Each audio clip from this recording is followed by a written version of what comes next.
Bonsoir à toutes, à tous.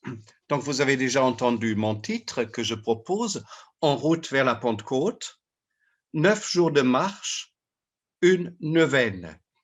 Et je voudrais donc donner ce soir quelques indications pour les 9 jours qui nous séparent de la Pentecôte.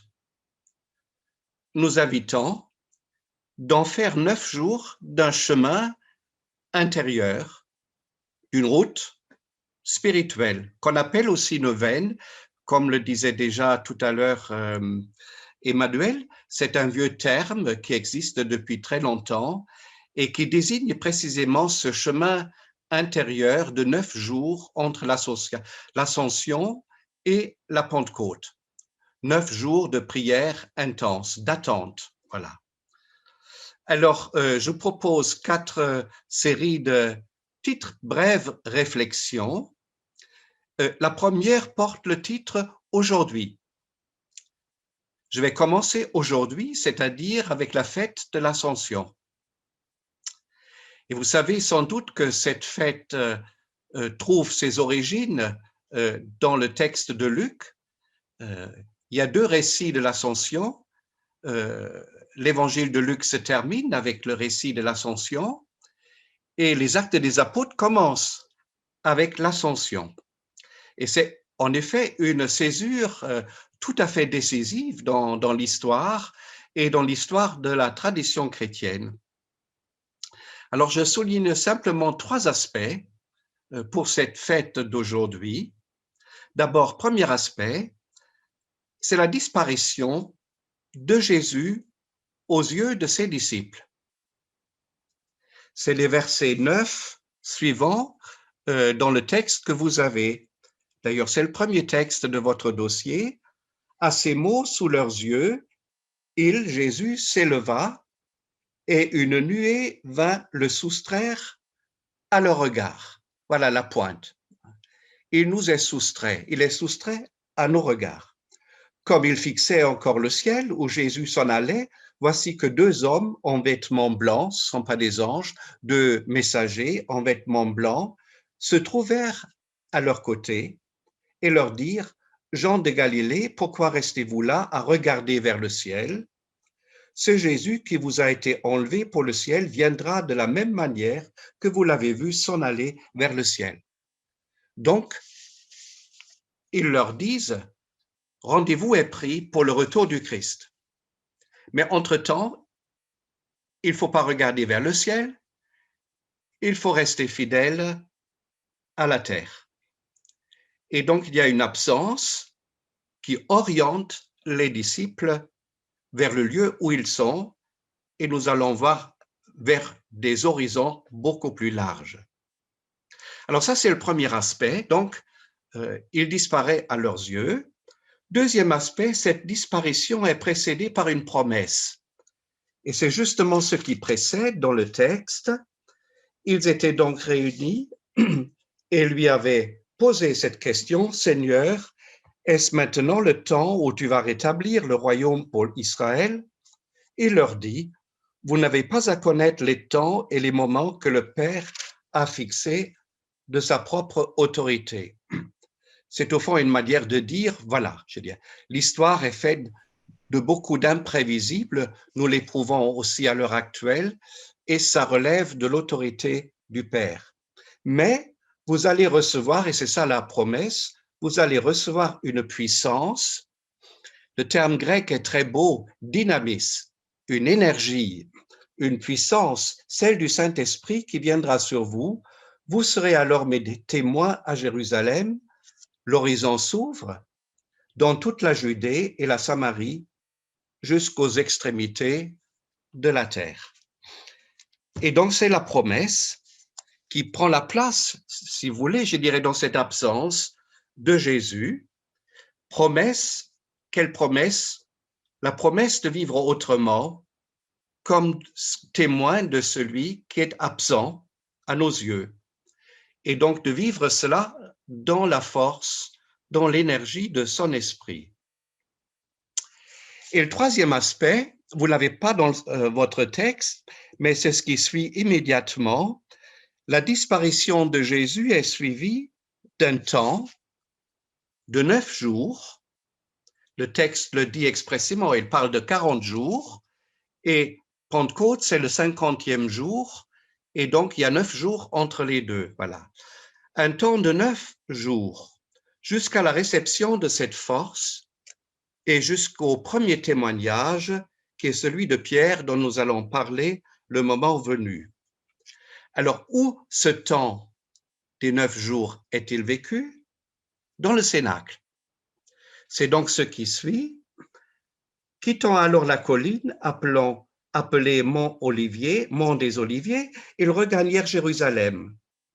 À leur retour, ils montèrent dans la chambre haute, donc ça rappelle évidemment la scène, la chambre haute où se retrouvait, vient ensuite la liste des 12, des 11 plutôt, parce que évidemment Judas n'est plus parmi eux, des 11, une liste un peu redistribuée, c'est assez intéressant, et le texte dit ensuite, tous unanimes étaient assidus à la prière avec quelques femmes, dont Marie la mère de Jésus et avec les frères de Jésus. Assidus à la prière. Alors, pour le moment, on ne sait pas ce qu'ils demandaient, quelle était leur prière. On va y revenir parce qu'on peut quand même le supposer, je dirais, dans le texte. Donc, un temps de 9 jours dans le Cénacle, dans la prière. Et donc, ce que j'appelle une route intérieure dans un lieu de retrait. C'est un peu paradoxal, une route, parce que c'est une route intérieure. Ils sont enfermés dans un lieu, le Cénacle, un lieu de retrait, où il s'agit de creuser son propre désir, je reviendrai un peu à ça, creuser, accéder à son propre désir, le creuser, pour que l'Esprit Saint puisse le combler. Voilà mon premier point. Et donc les 3 aspects de la fête de l'Ascension, absence à nos yeux, une promesse et un temps de 9 jours d'attente et de désir. Alors, ça me conduit vers une deuxième série de réflexions, mais qui est-il cet Esprit Saint pour que nous puissions, pour que je puisse le désirer comme le don le plus précieux? Qui est-il, cet Esprit? Que peut-on dire de lui? Alors, quelques petites précisions assez brèves. D'abord, vous l'avez entendu, c'est une force, dynamisme, une force intérieure. Et on va bien, je dirais, quand on parle un peu de l'Esprit Saint, sa proximité élémentaire, pourrait-on dire, avec notre existence, avec notre vie, une énergie. Et nous savons tous ce que cela veut dire, manquer d'énergie intérieure. Ça peut même parfois être assez dramatique. Et on peut se rappeler ici que la femme hémorroïs, on peut se rappeler de cette femme hémorroïs dans l'évangile de Marc, par exemple, ou chez Luc, qui touche Jésus, qui lui remarque qu'une force dynamique est sortie de lui. Donc c'est un peu le présupposé, pourrait-on dire, de l'ensemble de nos écritures, que cette dynamisme, que cette énergie se communique. Ce n'est pas uniquement la maladie qui est contagieuse dans la Bible. Le livre de Lévitique nous montre ça, mais c'est la santé qui est contagieuse. Donc cette énergie, je dirais, de vie, voilà, c'est le premier attribut de l'Esprit Saint, c'est la plus ancienne désignation et la plus élémentaire de l'Esprit. Et toujours dans un contexte relationnel. Donc une énergie qui se communique. Et nous savons bien que nous sommes tous énergie les uns pour les autres, mais nous pouvons évidemment aussi, je dirais, être énergie négative les uns pour les autres. Et donc, on voit déjà ici un élément un peu de discernement. Alors, il y a d'autres métaphores pour décrire, je dirais, cette expérience très élémentaire, je dirais, de la vie. Il y a évidemment ensuite le souffle.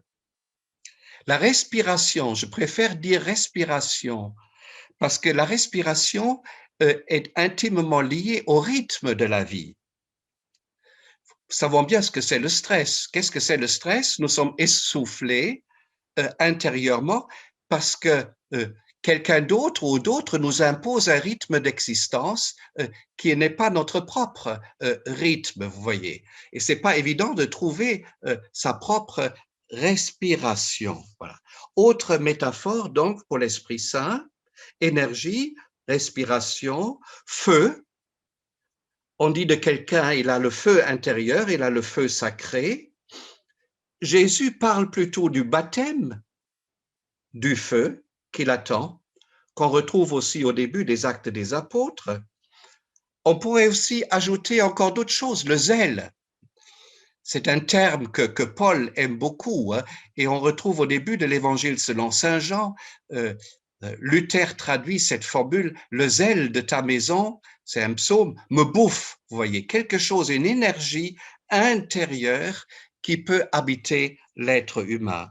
Alors évidemment, c'est une énergie en vue avec une finalité. Et on le voit bien dans le texte, une finalité de vie. Et ici, une finalité, la finalité, c'est d'être témoin de l'absent. D'être témoin de l'absent. Voilà. L'esprit est là, il est donné pour être témoin de l'absent. Et je dirais de la manière de Jésus, de l'absent, de vivre, de sa manière de vivre. Et nous savons bien, cette manière de vivre n'est pas uniquement faite de paroles, mais aussi d'actes intimement liés. Dans mon deuxième temps, prochaine, comment dire, deuxième intervention que je ferai, je parlerai un peu davantage de ça. Vous voyez, c'est la sainteté de Jésus qui est sa manière de vivre, des actes, des paroles, une manière d'être en relation avec les autres par l'empathie et une grande liberté qu'il a par rapport à lui-même, dont il fait la preuve dans sa propre mort. Donc, l'Esprit Saint est cette énergie intérieure pour être témoin de l'absent, mais pas uniquement par des paroles, mais par une manière de vivre. Alors, l'Esprit Saint, je continue encore un tout petit peu, l'Esprit Saint, sur cette explication, on ne le rencontre jamais face à face. On se peut faire des images de Jésus qu'on a fait à travers l'histoire. Et Jésus disant dans l'Évangile selon Saint Jean, qui me voit le Père. Et l'iconographie, à partir du XIe, XIIe siècle, a tenté aussi de nous proposer une image du Père. Et quand on dit Père, évidemment, on a déjà une image à partir de son propre Père, à partir de son expérience parentale, qu'on soit père ou qu'on soit fille ou fils. Voilà, donc on peut s'en faire une image, mais de l'Esprit Saint, on ne peut pas se faire une image. On l'a jamais face à face, comme un vis-à-vis. J'aime bien dire, on l'a en quelque sorte dans le dos. Il est toujours derrière nous, je veux dire, celui qui nous pousse, cette énergie dans une certaine direction, ou autrement dit, on le reconnaît à ses effets. Et l'Esprit Saint, il est au cœur de deux tensions paradoxales de notre vie. La première, l'esprit est le personnalisant, pourrait-on dire, ou le singularisant par excellence. Il est celui qui fait de moi un don, un charisme pour les autres. Il ne cesse de me singulariser et de me conduire vers ce qui est le plus propre de ma propre existence, ce qu'on appelle parfois aussi vocation. Et en même temps, il est le relationnalisant, si je puis me permettre de dire ça. Le communicant par excellence, celui qui met en relation. Et vous voyez, ça c'est un peu le premier paradoxe de notre existence. Plus l'esprit fait de moi-même un unique, plus il me rend capable de communiquer avec les autres à égalité, sans concurrence, sans comparaison. C'est tout à fait paradoxal. Parce que pour nous, souvent, c'est concurrentiel, n'est-ce pas? C'est-à-dire, on veut se protéger.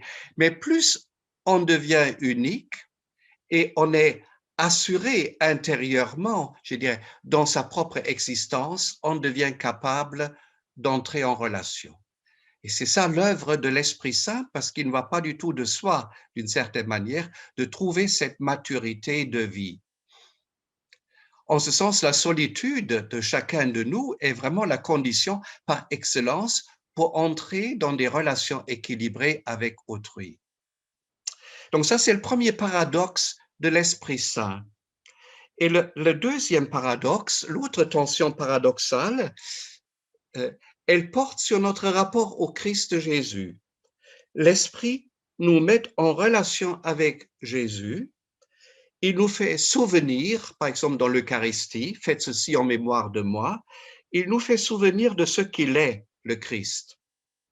Il nous donne d'intérioriser la vie de Jésus, de la laisser prendre forme en chacun de nous de manière unique.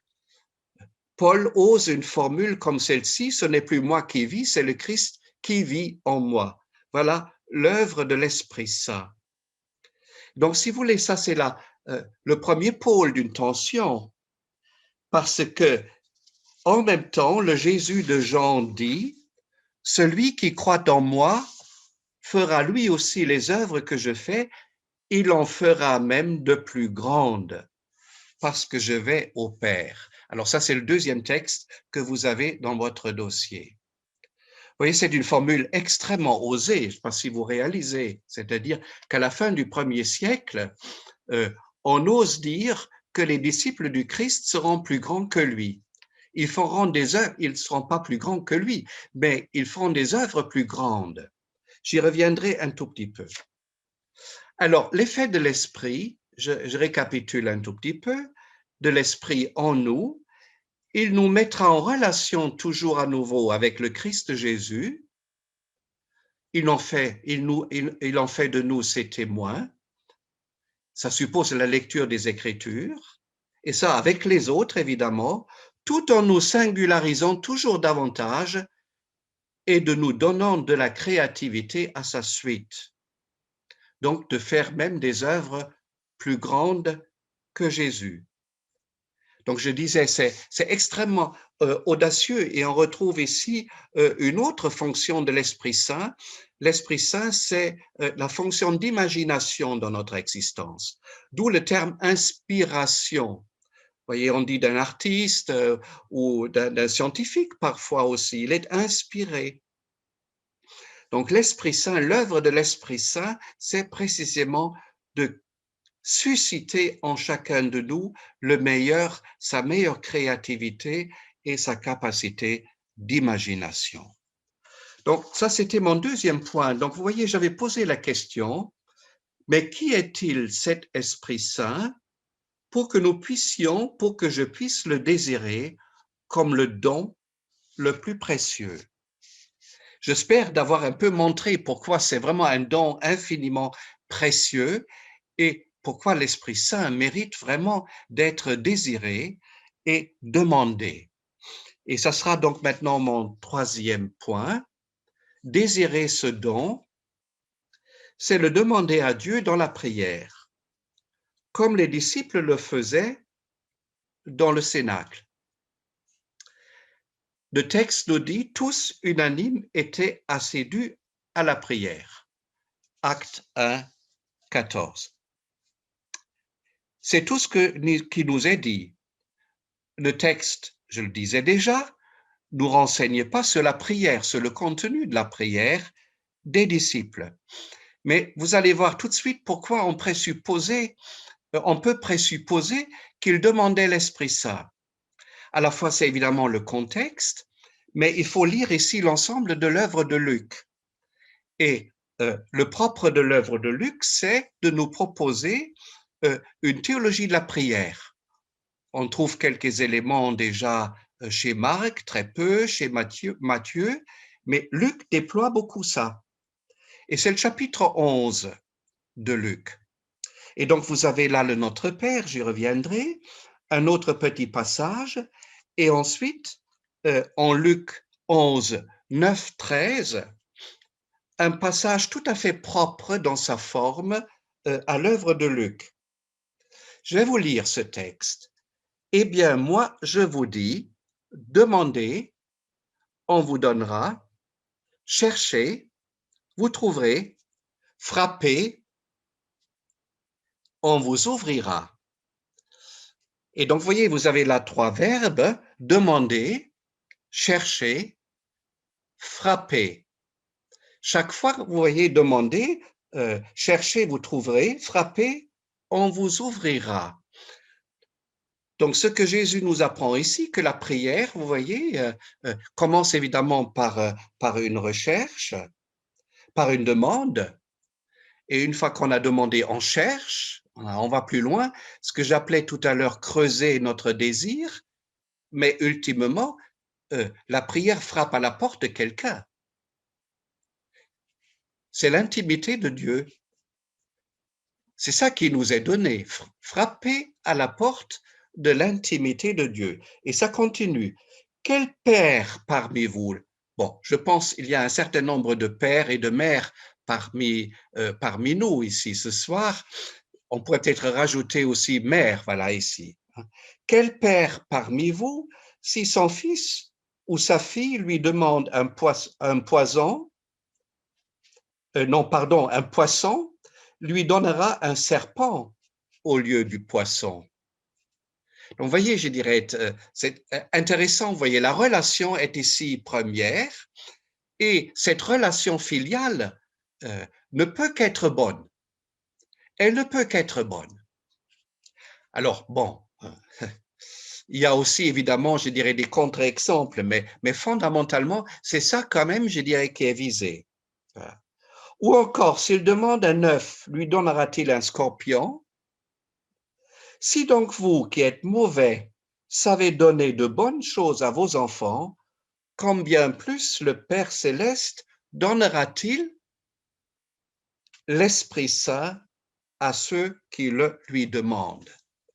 Et donc, voyez, vous avez ici la mention de l'Esprit Saint, alors qu'il viendra aussi dans l'Évangile à d'autres endroits. Alors, c'est tout à fait surprenant parce que Marc et Matthieu ne disent pas du tout cela.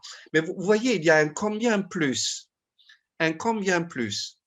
C'est-à-dire, Jésus utilise, comme dans le Notre Père, la relation parentale d'un fils et d'une fille, voilà, à son père. Il utilise cette relation pour introduire un combien plus, n'est-ce pas? Alors, le Père, qu'est-ce qu'il donne? L'Esprit Saint. Alors, voyez, là, on apprend quelque chose de très important pour nous, pour les 9 jours. Prier, c'est quoi? Demander quelque chose, bien sûr. Entrer en relation avec celui auquel on demande quelque chose. Au point que la relation devienne plus importante que ce qu'on a demandé. Et c'est toute la pédagogie de Jésus. Alors, voyez, c'est un peu une réponse, je dis, bon, les parents le savent, n'est-ce pas, ou je dis, tout le monde qui est, quelqu'un qui est amoureux le sait aussi, n'est-ce pas? On demande quelque chose, mais à la limite, ce qu'on demande est moins important que l'établissement d'une relation, d'une relation. Et l'Esprit Saint, c'est précisément celui qui est donné, qui établit la relation. C'est pour ça qu'il faut le demander. Il établit la relation, voilà. Et donc, il nous fait faire cette expérience qu'à un moment donné, que nous soyons exaucés ou que nous ne soyons pas exaucés à un premier niveau, que nous recevions ou que nous ne recevions pas ce que nous avons demandé, est de moindre importance que le fait de demander à Dieu, de frapper à la porte de l'intimité de Dieu et d'entrer en son intimité. Et voyez, petite expérience, vous êtes peut-être tous allés déjà à Lourdes, et quand vous entendez, je dirais, des gens qui vont à Lourdes et qui demandent la guérison, qu'ils reçoivent la guérison ou qu'ils ne reçoivent pas la guérison, ce n'est plus la question à un moment donné. Ils reviennent profondément consolés parce qu'ils ont fait l'expérience de la relation avec Dieu, le don de l'Esprit Saint. Vous voyez, ça c'est, je dirais, un premier élément. Désirer ce don, c'est le demander à Dieu dans la prière, comme les disciples le faisaient dans le cénacle. Alors après, il faut immédiatement ajouter quelque chose de décisif.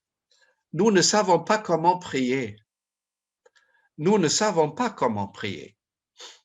Et donc, c'est au début du chapitre 11, les disciples demandent à Jésus, on oublie toujours ça, apprends-nous à prier.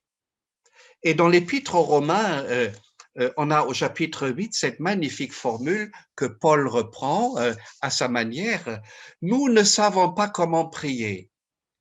Mais qu'est-ce qu'il ajoute? Mais l'Esprit Saint intervient en nous avec des gémissements ineffables.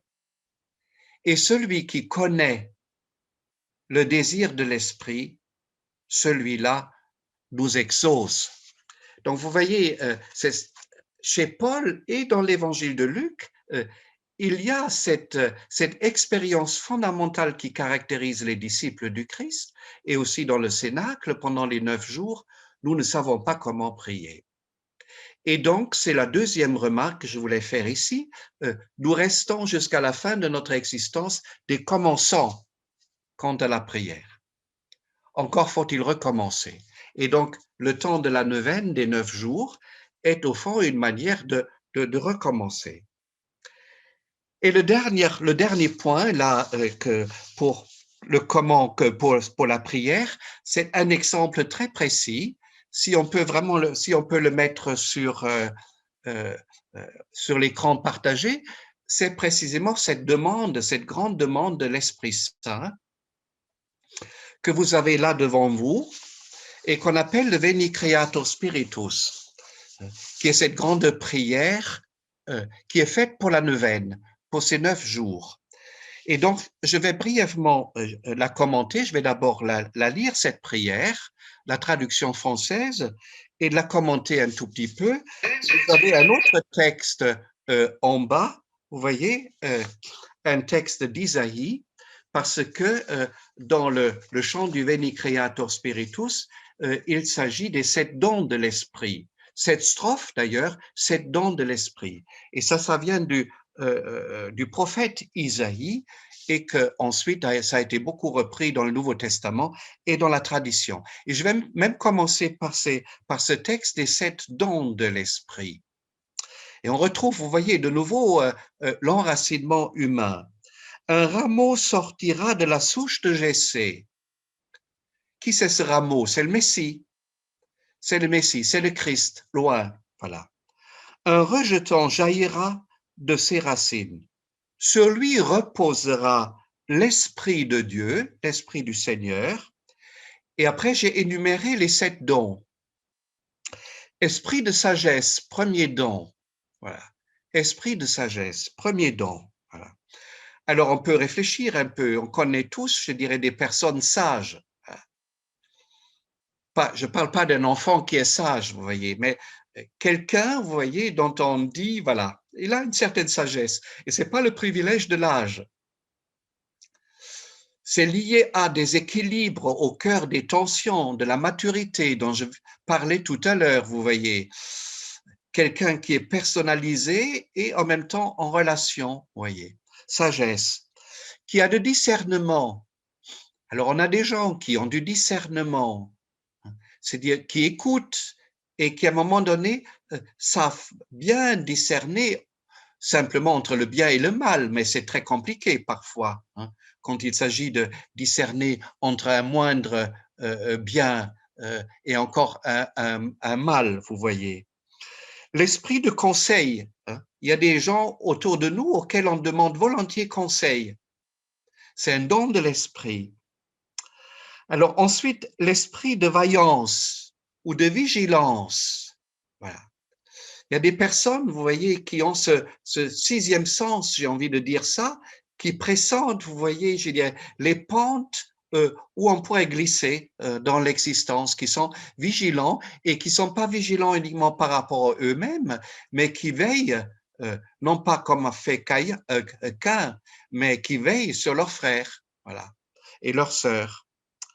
Alors ça, c'est les premiers 4. Et ensuite, on entre davantage dans la relation avec Dieu, l'esprit de connaissance, et la connaissance de l'intimité de Dieu, c'est chez Isaïe comme dans la Genèse et dans d'autres textes, c'est un langage amoureux, la relation entre l'homme et la femme, c'est de l'ordre de la connaissance.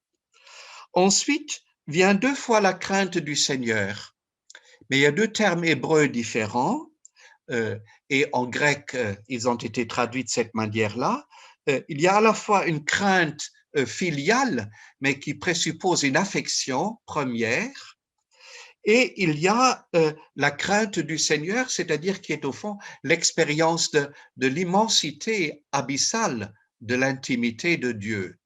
Voyez, ce sentiment qui peut parfois nous saisir, voilà, face au mystère de la vie, de l'univers et face à l'immensité de Dieu.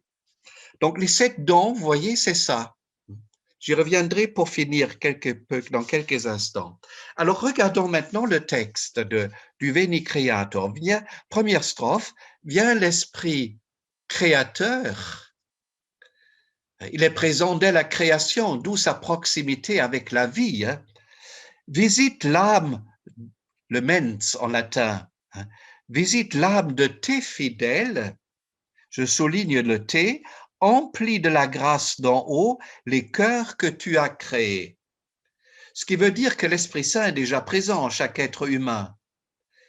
Il faut l'activer, il faut le demander, vous voyez. Il est déjà présent et en même temps, il vient.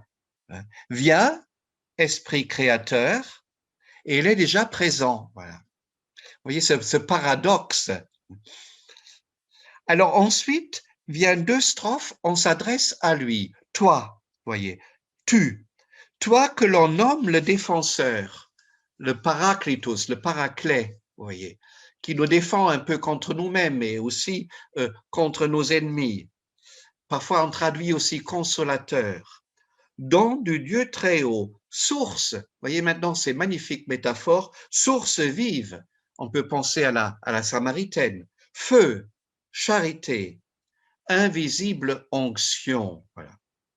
Tu es l'esprit aux 7 dons, septiformis, munere en latin, l'esprit aux 7 dons, donc c'est à la fois l'esprit un, ou unifiant, communiquant et en même temps diversifiant, les 7 dons, le doigt de la main droite du Père, image du livre de l'Exode, Dieu conduit le peuple avec sa main droite, l'esprit de vérité, c'est Saint Jean, promis par le Père, c'est toi qui inspires nos paroles, qui nous fait parler. Voilà. Alors ça c'est donc, j'ai dit, la première partie de ce chant. Et ensuite vient la demande précisément. Allume en nos sens, j'ai souligné quelques mots, allume en nos sens ta lumière, emplis d'amour nos cœurs, affirme toujours de ta force, de ton énergie, la faiblesse de notre corps. Vous voyez, c'est tout notre être ici qui est visé. Ça commence par les sens, les 5 sens que nous connaissons, lui, la vue, l'odorat, le toucher, le goûter, tout notre être est illuminé de l'intérieur, empli d'amour nos cœurs, ce qui est le plus intérieur en chacun de nous, et rend plus fort la faiblesse de notre corps. Ça, c'est tourner vers l'intérieur, vers l'extérieur. Repousse l'ennemi loin de nous. Donne-nous ta paix sans retard, pour que, sous ta conduite et ton conseil, nous évitions tout mal et toute erreur. Donc, nous sommes conduits sur un chemin par lui, l'esprit de conseil et de conduite. Et maintenant, on se tourne vers Dieu. Fais-nous connaître le Père, parce que c'est ça l'œuvre aussi, j'ai dit, de l'Esprit Saint. Il nous donne accès au Fils et par le Fils au Père, à l'intimité du Père. Fais-nous connaître le Père, révèle-nous le Fils, et toi, leur commun esprit, fais-nous toujours croire en toi. Et ensuite vient ce qu'on appelle la doxologie. Gloire soit à Dieu le Père, au Fils ressuscité des morts, à l'Esprit consolateur, maintenant et dans tous les siècles. Amen. Alors, dernier point, et j'aurai terminé très brièvement. 4e point, comment s'y prendre pendant les 9 jours qui viennent? Donc, quelque chose de très simple. Donc, on a commencé, je récapitule avec l'aujourd'hui. Ensuite, qui est-il, cet Esprit Saint, pour que nous puissions le désirer comme le don le plus précieux? Désirer ce don, c'est le demander à Dieu dans la prière. Et c'est peut-être aussi sortir, j'ajoute encore un peu ça, de sortir d'une prière imaginaire, vous voyez, où on est culpabilisé. Il ne s'agit pas de ça, évidemment. Voilà. Mais il s'agit de recommencer continuellement. Voilà. Et finalement, comment s'y prendre? Alors, tout simplement, deux possibilités. Vous pouvez prier chaque jour une strophe du Veni Creator Spiritus. Vous voyez, c'est très simple. On la lit le matin et éventuellement, vous pouvez l'apprendre aussi par cœur.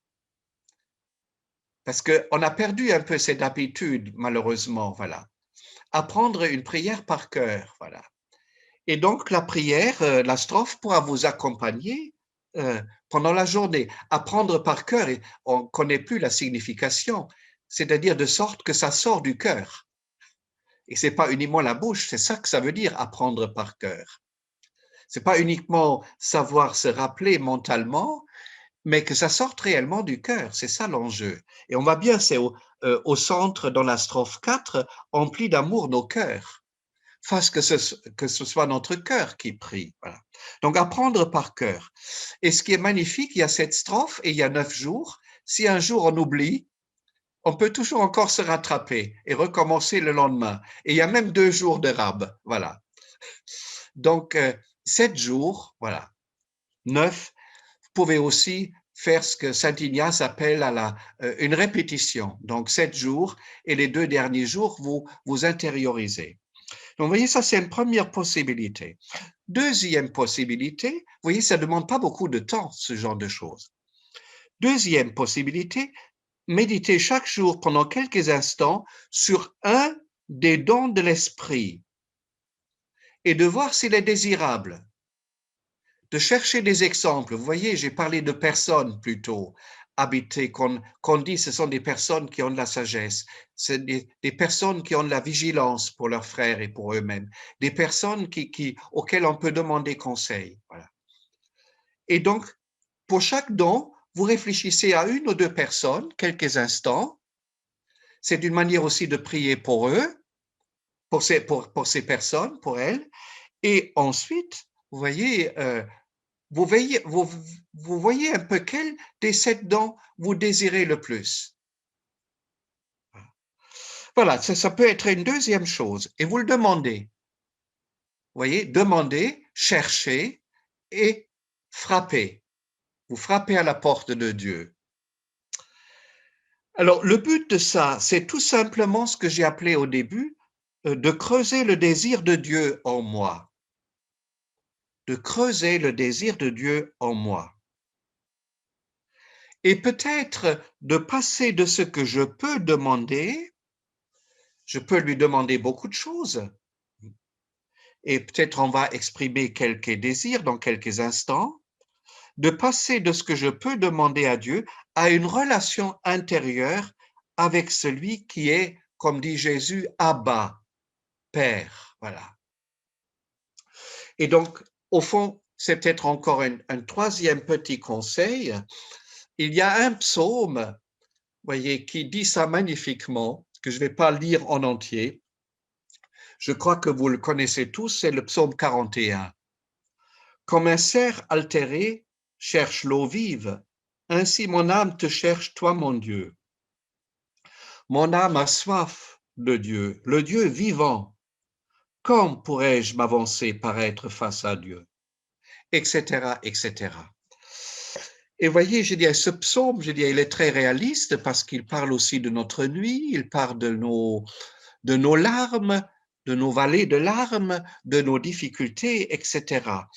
Donc, il s'agit de prier, de demander et de frapper à la porte de Dieu au cœur de ma propre pauvreté, au cœur des impossibles en moi. Parce que peut-être c'est ça, au fond, je dirais, donc parfois, le problème aussi de la prière, hein, Il faut toucher les impossibles en soi. Vous voyez, les choses avec lesquelles on se heurte toute notre existence, ce qui est de l'ordre de notre ombre, hein, parce qu'on se promène avec ses ombres, avec son ombre. Voilà. Et donc, c'est à partir de ça, de nos gémissements, dit Paul d'une manière très, très réaliste, qu'il s'agit de laisser creuser en nous l'Esprit Saint. Voilà. Donc, je conclus, utilisant ce temps qui nous est donné par l'Église, la neuvaine, les 9 jours, avec cette double proposition. Voilà, il y a les groupes, il y a les maisonnées, il y a des textes qui sont proposés, mais d'un point de vue personnel, je pense que de s'exercer un peu à la prière du désir. Voilà. Merci pour l'écoute. Merci Christophe.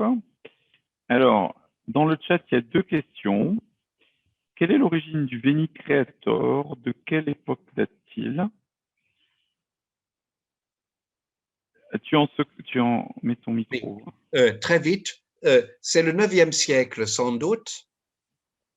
Peut-être un moine qui s'appelle Rabanus Maurus et qui était un poète et qui a fait d'autres poésies aussi. Et donc, ce qu'on appelle l'école carolingienne, vous voyez, c'est au début de notre Europe, hein, quand la France et l'Allemagne étaient encore sous un seul empereur depuis 800, Charlemagne. Voilà. Et donc, c'est sans doute à cette époque, il y avait des grandes écoles théologiques à Aix-la-Chapelle, à Reims, et donc où il y avait aussi des poètes. Voilà. Et ça conduit vers une réforme liturgique aussi, etc. Et alors, deuxième question, est-ce que tu peux préciser, Christophe, qu'est-ce que tu entends par prière imaginaire? Il faut que tu remettes le micro. Oui, prière imaginaire, c'est-à-dire, je le dis peut-être d'une manière inverse, je suis convaincu, après l'écriture aussi, qu'à chacun de nous est destinée une forme unique de prière. Et il faut un peu chercher pour la trouver. Et à toutes nos étapes de vie, ce n'est pas la même chose. Pour un retraité ou une retraitée, ou pour une mère ou un père qui viennent mettre des enfants au monde, c'est pas du tout la même chose. Et donc, une prière imaginaire, pour moi, serait, au fond, je dirais, je prie parce qu'on me dit, il faut que le matin, tu fasses 1 heure d'oraison, il faut que dans l'après-midi, tu fais ton rosaire, tu pries ton rosaire, etc., etc. C'est-à-dire, au fond, quelque chose qu'on s'impose à soi-même, et qui nous culpabilise ensuite, vous voyez, parce qu'on ne le fait pas. Et donc, il faut chercher, expérimenter, voilà. Alors, dans l'accompagnement, c'est évidemment dans l'accompagnement spirituel, c'est un sujet tout à fait décisif, c'est-à-dire de trouver sa manière originale de prier. Et après, il y a autour de ça, évidemment, la prière liturgique, qui est celle de l'Église, la prière officielle, dans laquelle on s'inscrit.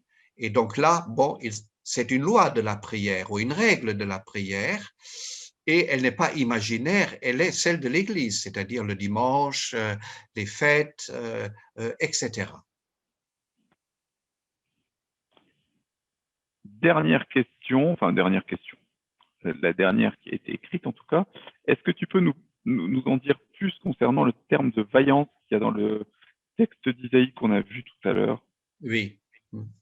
Mais c'est au fond, comment dire, le don qui deviendra très important dans le Nouveau Testament. La vigilance, veiller, elle prendra toute son importance dans les semaines de l'Avent. Voilà. C'est la vigilance, veiller. Alors, on a des paraboles autour de la vigilance, de la veille, n'est-ce pas? Vous voyez, on ne sait pas quand le Seigneur viendra. Alors, on peut prendre ça, comment dire, au sens de sa venue à la fin des temps, mais on peut prendre ça aussi au sens de toutes nos expériences d'hospitalité. C'est-à-dire, il frappe à la porte. C'est la 7e lettre aussi de l'Apocalypse, n'est-ce pas? Il frappe à la porte et s'il y a quelqu'un qui lui ouvre, il vient prendre son souper avec lui. Donc, c'est au fond dans notre existence humaine où il y a beaucoup d'incertitudes et que nous devons aussi, je dirais, institutionnaliser, ritualiser, mais tout ça risque de nous empêcher de rester présents à ce qui arrive à l'improviste. Et la vigilance, c'est cette attitude fondamentale, ce veiller continuel qui permet d'ouvrir la porte au Seigneur quand il frappe. Et ça, c'est un don de l'Esprit Saint. Vous voyez le psaume qui dit « Je dors et mon cœur veille ». Alors, je crois que parmi les scouts, il y avait quelque chose, il y avait les cœurs vaillants, non? Il me semble. Voilà. Et donc, c'est au fond ça, vous voyez là, c'est la vigilance. La vigilance et la vaillance, du coup, c'est pour toi, ça se ressemble? Ah oui, oui, oui, je pense évidemment, la vaillance, c'est évidemment aussi la force, n'est-ce pas? On dit de quelqu'un, il est bien vaillant. Mais c'est lié à la vigilance quand même, voilà.